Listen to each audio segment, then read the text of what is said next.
Tawakal ini mendatangkan ketenangan jiwa, kejernihan hati, dan mampu menghilangkan setiap kebingungan, kesedihan, dan kegundahan dalam jiwanya. Makanya sering saya katakan, kenapa tawakal membawa ketenangan kepada kita dalam hidup kita, bahkan kebahagiaan? Karena kita bersandar kepada Rabb yang mampu mengijabah setiap doa dan permintaan kita, dan mampu melindungi dari setiap kezaliman yang akan menzalimi kita. Makanya kita tenang hidup kita dengan bertawakal kepada Allah Azza wa Jalla. Bahkan lebih daripada itu, di antara asar keimanannya, tawakal ini mewariskan mahabbatullahi azza wa jal lil abdi, kecintaan Allah kepada hamba-hambanya, sebagaimana Allah mengatakan dalam surah Al-Imran 159, fatawakkal 'ala Allah innallaha yuhibbul mutawakkilin. Bertawakallah kepada Allah, karena Allah Subhanahu wa taala cinta terhadap orang-orang yang bertawakal. Lihat, tawakal ini sebab kecintaan Allah kepada kita.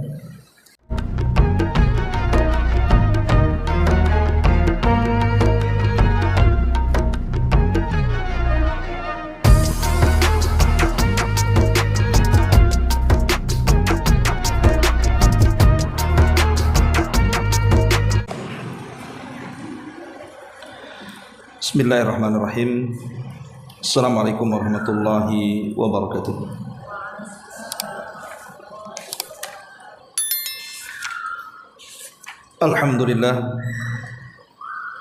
Alhamdulillahilladzi hadana lihadza wa ma kunna linahtadiya laula an hadanallah.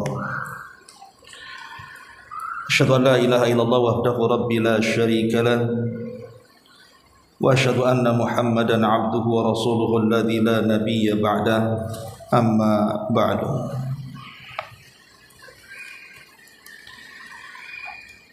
Baik, kita akan lanjutkan kajian kita, masih membahas 175 jalan menuju surga,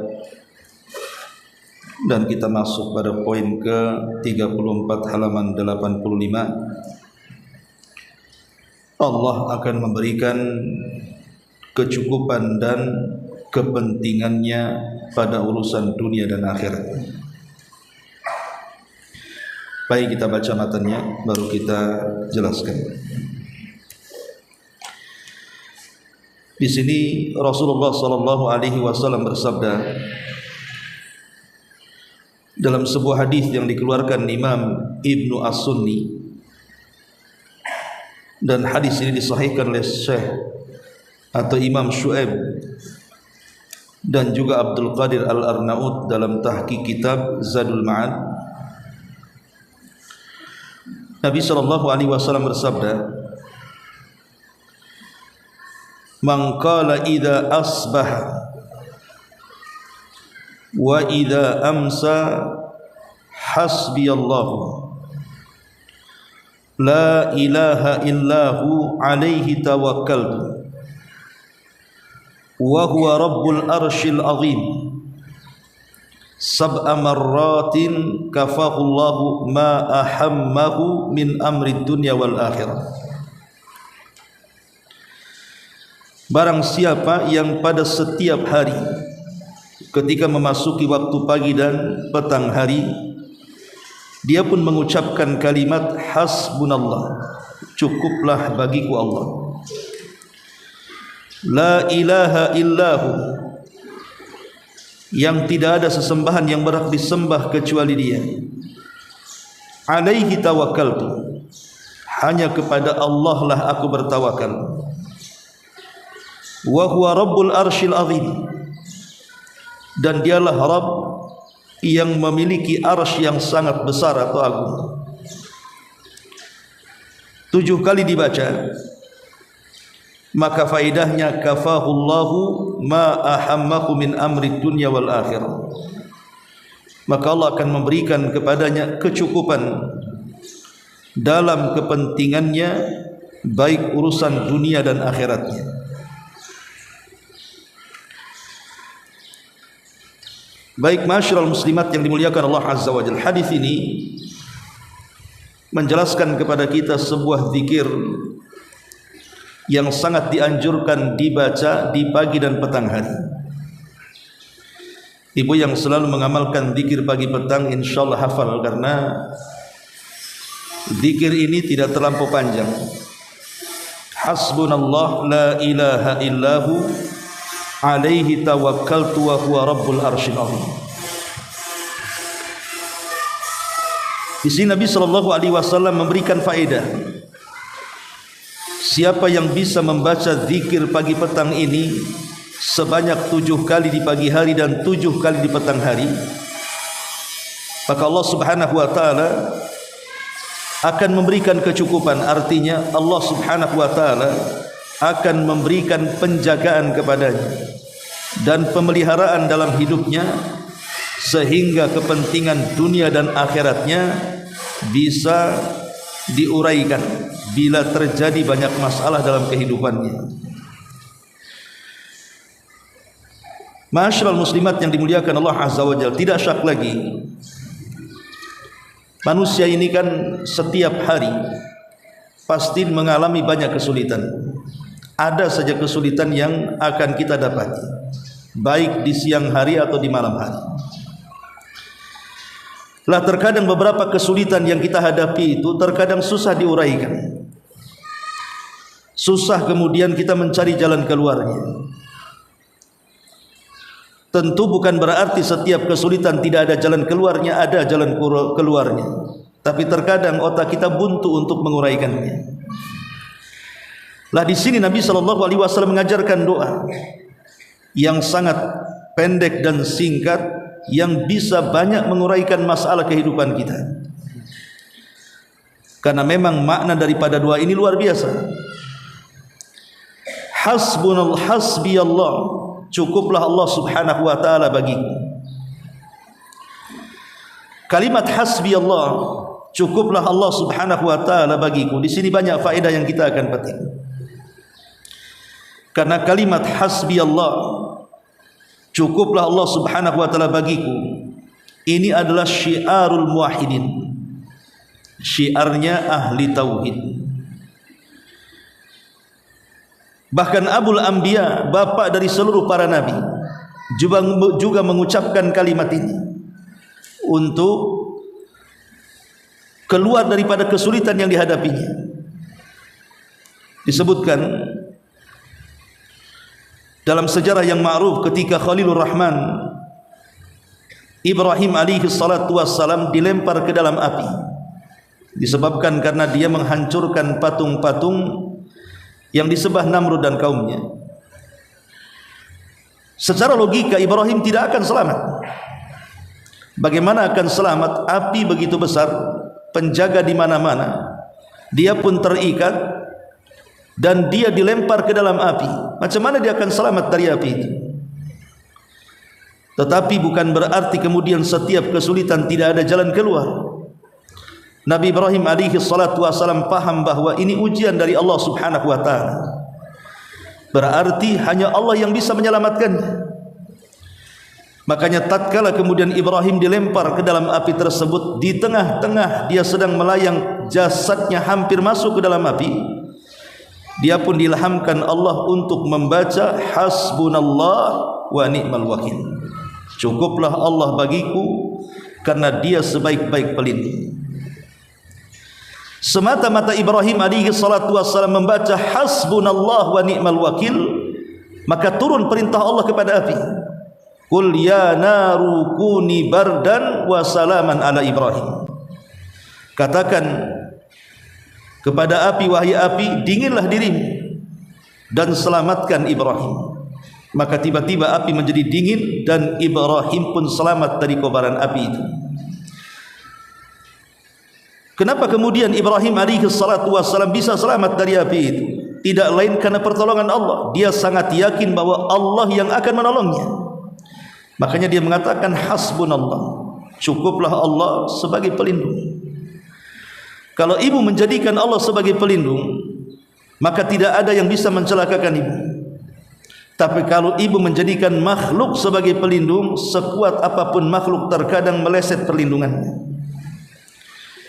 Makanya di sini kalimat hasbunallah bukan kalimat biasa, tapi kalimat syiarul muwahhidin, syiarnya orang-orang yang bertauhid.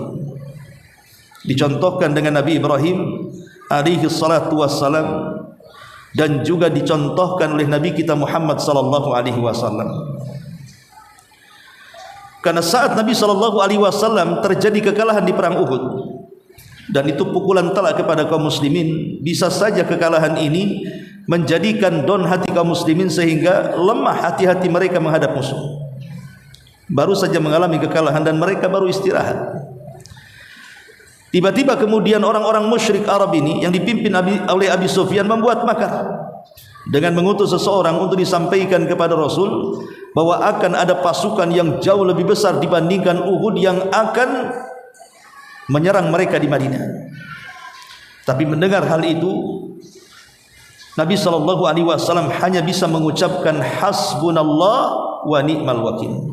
Cukuplah Allah bagi kami, karena dialah sebaik-baik pelindung.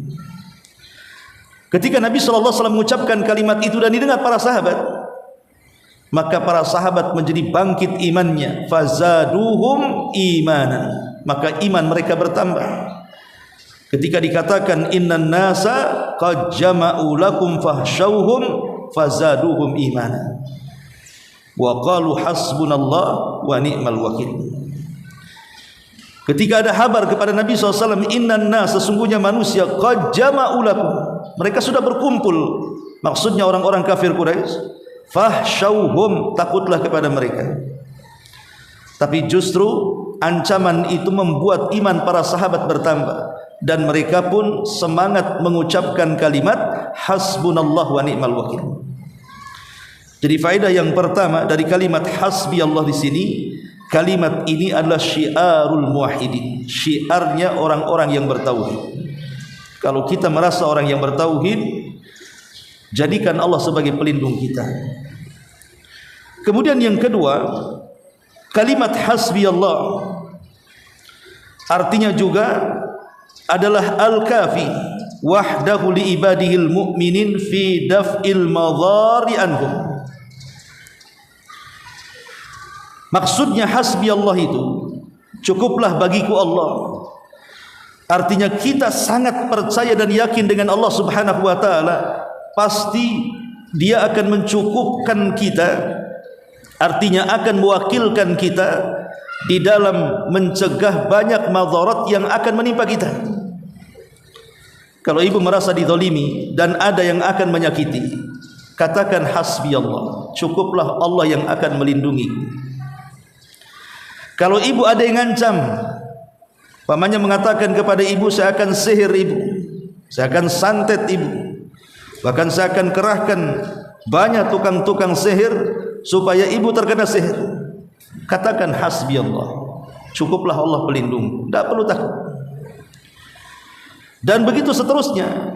Jadi kalau ada hal-hal yang mengancam dalam kehidupan kita, maka kalimat hasbi Allah ini adalah al-kafi, bisa mewakilkan kita untuk menuntaskan mereka orang-orang yang menyakiti kita. Kemudian yang ketiga, bahwa hasbi Allah adalah doa yang sangat agung sekali, karena kita menyandarkan diri kita kepada Allah Subhanahu wa taala, seolah-olah kita diajarkan untuk bertawakal kuat kepada Allah. Hanya Allah lah yang maha kuat, hanya Allah lah yang maha kaya, hanya Allah lah yang mampu melakukan segala-galanya, sehingga kita akan tenang dalam hidupnya, karena kita bersandar kepada zat yang maha kuat. Hasbi Allah, cukuplah bagiku Allah Subhanahu wa ta'ala. Dari tiga faedah ini, hasbi Allah, cukuplah Allah, maka bisa kita petik faedah yang lainnya. Pertama, husulul afiyati wal amni was salam, bahwa ucapan ini akan membawa al-afiyah, kebahagiaan, wal amni was salam, keamanan dan keselamatan. Kalimat ini akan membawa kebahagiaan, keamanan dan keselamatan. Bagaimana tidak bahagia? Allah yang melindungi kita. Bagaimana tidak aman dan selamat? Allah yang akan menjadi pemberi keamanan dan pemberi keselamatan kepada kita. Kemudian yang kedua, hifdzul abdi min kaidil a'da'i wa sarfu su'ihim anhu. Kalimat ini bisa menjaga hamba dari makar musuh-musuhnya dan bisa memalingkan keburukan-keburukan yang mereka lancarkan kepada kita. Jadi kalimat ini bisa menjaga kita. Kalau ada musuh-musuh kita menyakiti kita, maka kita ada yang melindunginya, Allah Subhanahu wa ta'ala. Dan yang ketiga, kalimat ini juga adalah kalimat yang menanamkan sifat tawakal kuat kepada Allah Subhanahu wa ta'ala. Dan tawakal ini nanti akan dijelaskan tentang keistimewaannya. Ma'asyiral muslimat yang dimuliakan Allah Subhanahu wa ta'ala, hasbiyallah la ilaha illahu. Hasbiyallah la ilaha illahu. Cukuplah bagiku Allah, karena Dia zat yang tidak ada sesembahan yang berhak disembah kecuali Dia. Dalam zikir ini juga ada pengikraran tentang tauhid. Ketika kita yakin bahwa Allah sebagai pelindung kita, karena memang Dia satu-satunya zat yang pantas kita sembah, dan tidak ada Tuhan yang pantas disembah kecuali Dia sang pencipta, kecuali Dia sang pengatur, kecuali Dia sang penguasa, sang pemberi rizki, sang pemberi kehidupan dan kehancuran. Karena zat yang tidak bisa menciptakan, zat yang tidak bisa mengatur, zat yang tidak bisa menguasai, zat yang tidak bisa memberikan rizki, kenikmatan dunia dan yang semacamnya, tidak layak disembah. Jadi kenapa Allah Subhanahu wa ta'ala layak disembah dan layak kita jadikan sebagai gantungan pelindung kita? Karena memang Dia zat yang menciptakan kita, yang mengatur kita, yang menguasai kita, yang menghidupkan, mematikan, memberikan rizki dan begitu seterusnya. Maka sudah selayaknya kita bergantung kepada zat yang seperti ini. Hasbiyallah la ilaha illahu alaihi tawakkaltu. Kepada Dialah, maksudnya kepada zat yang satu yang pantas disembah itu, kita mengaitkan hati kita hanya kepadanya, bertawakal kepada Allah Subhanahu wa ta'ala. Ma'asyiral muslimat yang dimuliakan Allah Azza wa Jalla, tawakal itu artinya mengaitkan hati dengan Allah. Mengaitkan hati dengan Allah dengan penuh kejujuran dan prasangka baik serta kepercayaan bahwa Allah Subhanahu wa ta'ala bisa dijadikan sandaran. Itulah tawakal. Makanya tawakal itu menjadi sifat para nabi. Nuh alaihi salatu wassalam, ketika dia sudah hampir putus asa menghadapi kaumnya, bagaimana tidak, Nuh itu berdakwah bukan seminggu sekali, tapi siang malam. Inni da'autu qaumi laila wa nahara. Aku berdakwah kepada kaumku itu siang dan malam. Bayangkan Nabi seperti apa ini, berdakwah siang malam. Lah kaumnya ini kalau didakwahi Nuh alaihi salatu wassalam, itu jari-jari mereka dimasukkan ke lubang telinga, enggak mau dengar begitu. Belum lagi kemudian pakaiannya menutup mukanya. Itu setiap Nuh berdakwah, kaumnya melakukan hal yang seperti itu. Siapa yang tahan menjadi seorang dai menceramahi orang yang menutup telinganya dengan ujung jarinya? Saya kira kalau dai-dai hari ini resign jadi dai dia. Kalau seandainya kita menghadapi umat yang seperti itu. Lihat kesabaran Nuh alaihi salatu wassalam. Tapi dia hampir putus asa, sehingga kemudian dijelaskan dalam surah As-Saffat ayat 75, walaqad nadana nuhun falani'mal mujibun wa najjaynahu wa ahlahu minal karbil azim. Dan sungguh Nuh telah memanggil aku, kata Allah, berdoa kepadaku, maka sesungguhnya senikmat-nikmat manusia adalah manusia yang diijabah oleh Allah Subhanahu wa ta'ala doa-doanya. Maka kami selamatkan Nuh dan keluarganya dari kesulitan yang sangat besar. Ketika Allah Subhanahu wa ta'ala mengatakan wa najjaynahu wa ahla, kami selamatkan Nuh dan juga keluarganya yang beriman tentunya dari kesulitan yang sangat besar. Itu sebelumnya Nuh berdoa kepada Allah, Artinya Nuh berdoa kepada Allah itu maksudnya menghubungkan hatinya dengan Allah Subhanahu wa taala. Dia serahkan urusannya kepada Allah. Aku sudah tidak sanggup lagi menghadapi kaumku. Aku serahkan urusan ini kepadamu ya Rabb. Makanya dia mengatakan, Rabbi inni maglubun fantasir. Ya Allah, aku hampir terkalahkan dengan kaumku, tolonglah aku. Lah ketika itulah maka Nuh alaihi salatu wasallam ditolong oleh Allah. Ini menunjukkan bahwa seorang nabi selevel Nuh alaihi salatu wasallam mengajarkan kepada kita sifat tawakal. Di saat-saat kita ini sedang kesulitan, maka kaitkan hati dengan Allah Subhanahu wa taala, karena hanya Allah yang bisa mengangkat kesulitan kita. Kemudian juga Nabi Musa, kaumnya Musa alaihi salatu wasallam, Bani Israel saat dikejar oleh Fir'aun, kemudian Musa kepepet dengan lautan, serba salah. Di depannya lautan yang terbentang, sementara di belakangnya tentara Fir'aun yang sudah mengepungnya. Dan Bani Israel ini, mereka bukan para pejuang, bukan para tentara. Dulunya mereka adalah mantan budak kaum Qibti. Mereka ketakutan ketika melihat Fir'aun dan bala tentara yang sudah mengepungnya, sehingga mereka mengatakan, Inna la mudrakun. Wahai Musa, mereka sudah mengepung kita, ini macam mana caranya kita bebas? Sementara di hadapan kita ada laut yang terbentang, maju salah, mundur apalagi. Tapi Nabi Musa alaihi salatu wasallam menenangkan mereka, mengajarkan sifat tawakal dan mengatakan, inna ma'iya rabbi sayahdin. Ingat, kebersamaan kita dengan Allah, pasti Allah akan carikan jalannya. Musa mengatakan, ingatlah, kalau kalian yakin dengan Allah Tuhan kalian, kalau kalian percaya dengan Allah Rabb kalian, tak mungkin Allah membiarkan kita, pasti Allah akan carikan jalan keluarnya. Nabi Musa alaihi salatu wasallam ingin menguatkan keimanan Bani Israel yang sudah down, bagaimanapun maju mundur kena. Tetapi dengan kepiawaian Nabi Musa alaihi salatu wasallam menenangkan Bani Israel agar tawakal kepada Allah berhasil. Maka Bani Israel pun bangkit. Kemudian Allah Subhanahu wa taala perintahkan kepada Musa, anidrib, untuk memukulkan tongkatnya ke air lautan. Anidrib bi'asakal bahra, pukullah lautan itu wahai Musa dengan tongkat. Maka dipukullah, jadilah lautan itu seperti jalan, akhirnya Bani Israel diselamatkan. Lihat bagaimana tawakal ini memberikan jalan di saat-saat kesulitan yang sangat mendesak. Kemudian Nabi Yunus alaihi salatu wasallam juga sama mengajarkan kepada kita sifat tawakal. Ketika Allah Subhanahu wa taala menceritakan, fanada fi dhulumati alla ilaha illa anta subhanaka inni kuntu minadh dhalimin. Ketika Nabi Yunus alaihi salatu wassalam berseru dalam kegelapan, maksudnya dalam kegelapan ini maksudnya 3 kegelapan.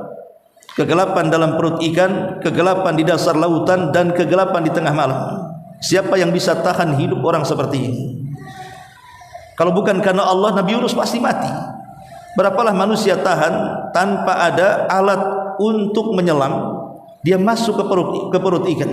Tapi Allah yang melakukannya kan. Maka di sini Allah mengatakan fanada fi dhulumah. Maka Nabi Yunus mencontohkan kepada kita bagaimana kita ini disuruh mengaitkan hati kita kepada Allah di saat-saat kita sedang genting karena banyak masalah, dengan cara berzikir la ilaha illa anta subhanaka inni kuntu minadh dhalimin. Tidak ada sembahan yang berhak disembah kecuali Engkau ya Rabb, maha suci Engkau ya Rabb, aku termasuk orang-orang yang zalim kepadamu. Maka setelah itu fastajabna lahu wa najjaynahu minal ghammi wa kadzalika nunjil mu'minin. Maka kami ijabah doanya dan kami selamatkan Yunus dari kemalangan, dan yang demikian itu kami telah menyelamatkan orang-orang yang beriman. Nabi Ayub alaihi salatu wassalam juga sama.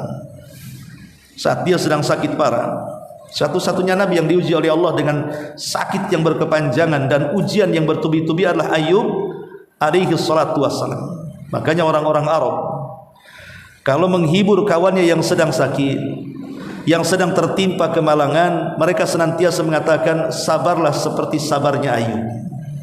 Itulah orang-orang Arab selalu begitu.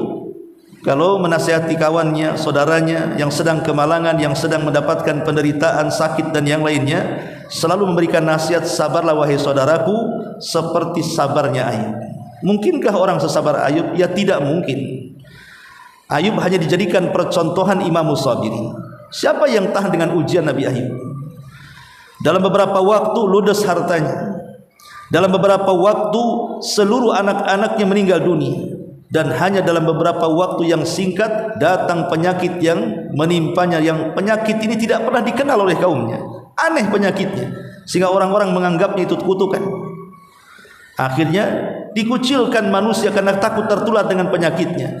Dia pun kemudian mengisolasi diri dan istrinya ke tempat yang jauh dan tidak berjumpa dengan manusia. Kalau kita di posisi Ayub nggak akan kuat. Jangan lagi cerita diberikan musibah harta, anak dan penyakit.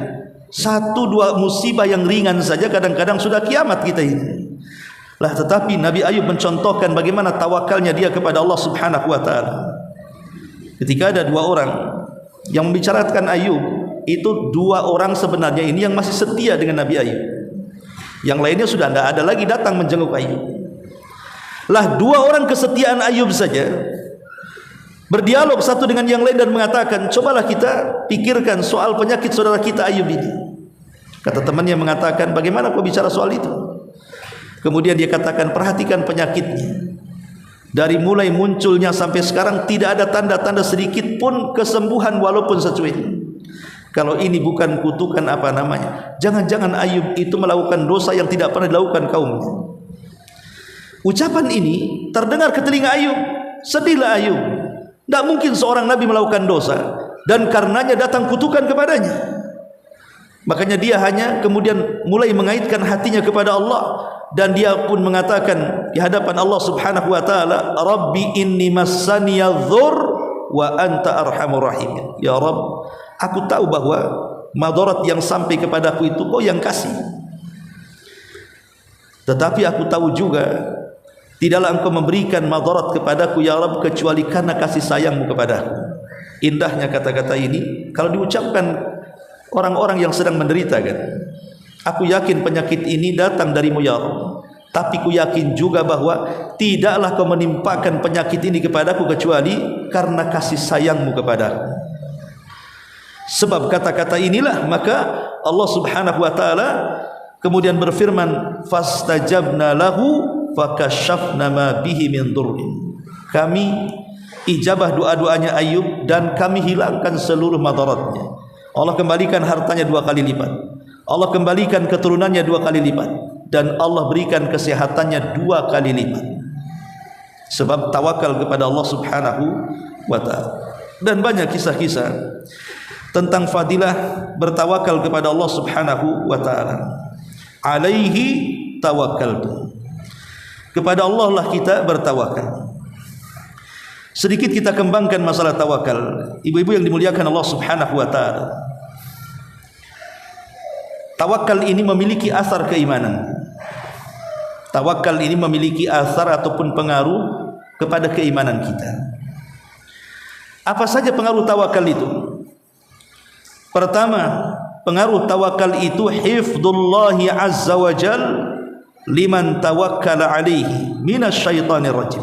Pertama, pengaruh keimanannya, Allah akan memberikan penjagaannya kepada kita. Allah akan memberikan perlindungannya kepada kita. Dari siapa kita dilindungi? Dari syaitan yang terkutuk. Karena Allah yang mengatakan, innahu laisa lahu sultanun 'alal ladzina amanu wa 'ala rabbihim yatawakkalun. Sesungguhnya setan itu tidak akan bisa menguasai mereka orang-orang yang beriman dan orang-orang yang terhadap Rabbnya bertawakal kepadanya. Lihat di sini Allah mengatakan setan tidak akan sanggup menguasai orang yang beriman dan orang-orang yang bertawakal kepada Allah Subhanahu wa taala. Artinya asar keimanannya bahwa tawakal itu mendatangkan perlindungan Allah dari setiap makar iblis, setan dan yang semacamnya kepada kita. Yang kedua, tawakal ini adalah sebab yang kuat dari sebab-sebab yang bisa mendatangkan banyak rizki dan keberkahannya.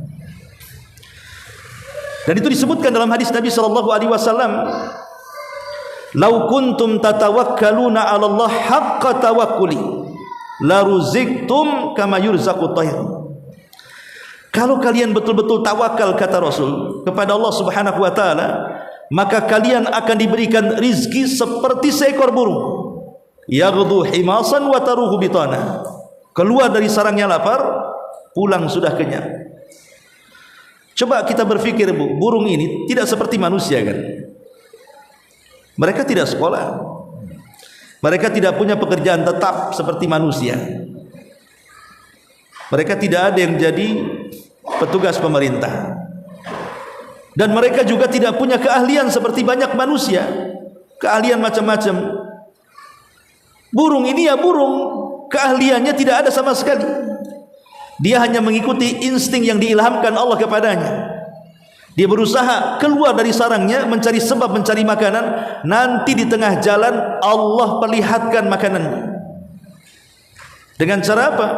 Allah berikan penglihatan tajam yang tidak mampu dilihat manusia. Terkadang manusia tidak tahu bahwa ada makanan burung di samping telapak kaki dia, tapi burung yang di atas sana bisa tahu dia, oh itu makanan saya di situ. Padahal manusia yang di samping makanannya tidak tahu kalau di situ ada makanannya.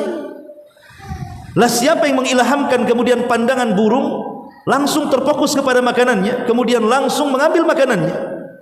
Kalau bukan Allah, siapa lagi?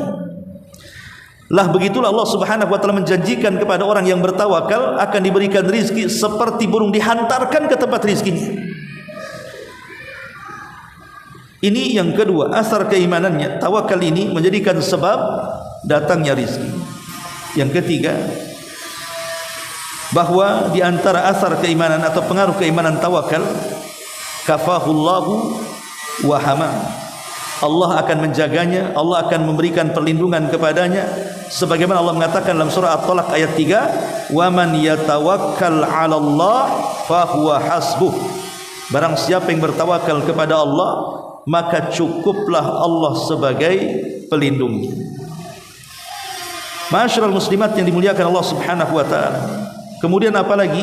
Yang keempat, tuma'ninatun nafsi, wartiyaqul qalbi wa tardul hammi. Tawakal ini mendatangkan ketenangan jiwa, kejernihan hati, dan mampu menghilangkan setiap kebingungan, kesedihan, dan kegundahan dalam jiwanya. Makanya sering saya katakan, kenapa tawakal membawa ketenangan kepada kita dalam hidup kita, bahkan kebahagiaan? Karena kita bersandar kepada Rabb yang mampu mengijabah setiap doa dan permintaan kita, dan mampu melindungi dari setiap kezaliman yang akan menzalimi kita. Makanya kita tenang hidup kita dengan bertawakal kepada Allah Azza wa Jalla. Bahkan lebih daripada itu, di antara asar keimanannya, tawakal ini mewariskan mahabbatullahi azza wa jal lil abdi, kecintaan Allah kepada hamba-hambanya, sebagaimana Allah mengatakan dalam surah Al-Imran 159, "Fatawakkal 'ala Allah, innallaha yuhibbul mutawakkilin." Bertawakallah kepada Allah, karena Allah Subhanahu wa taala cinta terhadap orang-orang yang bertawakal. Lihat, tawakal ini sebab kecintaan Allah kepada kita. Kemudian juga tawakal juga yurithu quwwatal qalbi, bisa mewariskan kekuatan hati. Wa syaja'atuhu wa thabatuhu wa sabru wa tahammul. Bukan hanya menguatkan hati, akan menumbuhkan keberanian, akan menumbuhkan ketetapan dan kesabaran. Itulah buah tawakal. Bagaimana tidak kuat hatinya, ada zat yang melindunginya. Bagaimana tidak berani dalam hidupnya, ada zat yang menolongnya. Bagaimana tidak tetap hatinya, ada zat yang menetapkan hatinya. Bagaimana tidak sabar, ada zat yang terus membuahkan kesabaran dalam hatinya, Allah Subhanahu wa taala. Makanya kemudian tawakal ini juga di antara asar keimanannya, menguatkan hati, menumbuhkan keberanian, menetapkan istiqamah, dan juga kesabaran yang luar biasa. Tawakal juga di antara faedahnya atau asar keimanannya, a'zamu asbab lidaf'is sihri wal hasadi wal ain. Sebesar-besarnya sebab bisa mencegah sihir, hasad dan penyakit mata. Tawakal ini juga di antara sebesar-besarnya sebab seseorang terhindar dari sihir, terhindar dari hasad, dan terhindar dari penyakit mata. Dan lebih daripada itu tentu sebab orang masuk surga dengan mudah adalah bertawakal kepada Allah Subhanahu wa taala. Karena ketika Nabi SAW mengatakan di antara umatnya ada 70.000 yang masuk surga tanpa hisab dan azab, apa kata Rasul? Mereka adalah orang-orang yang tidak minta diruqyah, orang yang tidak minta dikai, dan orang yang senantiasa tidak tatayur, dan yang terakhir puncaknya adalah dan mereka orang-orang yang bertawakal. Lah kesemuaannya ini intinya adalah mengaitkan hati dengan Allah. Kata Nabi SAW, orang yang memiliki sifat ini maka mereka akan dimasukkan ke dalam surga tanpa hisab dan azab. Sampai-sampai ada seorang sahabat namanya Ukasah bin Mihsan, saking senangnya dia mengatakan, ya Rasulullah, doakan aku termasuk 70.000 itu.